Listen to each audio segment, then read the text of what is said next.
पाकिस्तान तहरीक इंसाफ के बानी Imran Khan official x account से मुतनाज़ा पोस्ट केस में आज शामिल तफ्तीश हुए। ज़राए के मुताबिक वफाकी तहकीकाती एजेंसी की टीम बानी पीटीआई से अडियाला जेल में तफ्तीश कर रही। जेल ज़राए ने बताया बानी पीटीआई अपने वकला चौधरी जहीर अब्बास और इंतजार पंजोता की मौजूदगी में शामिल तफ्तीश हुए। ज़राए का कहना FIA टीम ने बानी पीटीआई को इनके एक्स अकाउंट से पोस्ट दिखाकर तफ्तीश का आगाज किया। ज़राए के मुताबिक तफ्तीशी टीम में additional director FIA Ayaz Ahmed और सब इंस्पेक्टर मुनीब शामिल रहे। ख्याल रहे FIA टीम तीसरी मरतबा अडियाला जेल तफ्तीश के लिए गई। बानी पीटीआई 2 मरतबा शामिल तफ्तीश होने से इनकार कर चुके। वाज़ेह रहे गुज़िश्ता दिनों अडियाला जेल में कैद पाकिस्तानी तहरीक इंसाफ के बानी इमरान खान की समाजी राब्ते की वेबसाइट एक्स के ऑफिशियल अकाउंट से सकूत ढाका से मुतल्लिक एक वीडियो शेयर की गई।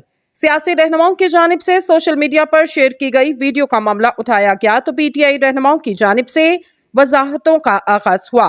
प्रोपेगेंडा वीडियो पर वफाकी तहकीकाती इदारे के साथ साइबर विंग ने बानी पीटीआई इमरान खान के खिलाफ इंक्वायरी का फैसला लिया और गुज़िश्ता दिनों FIA टीम मामले की तहकीकात के लिए अडियाला जेल गई। ताहम इमरान खान ने FIA टीम को अपने सोशल मीडिया अकाउंट से शेयर वीडियो पर जवाब देने से इनकार कर दिया था।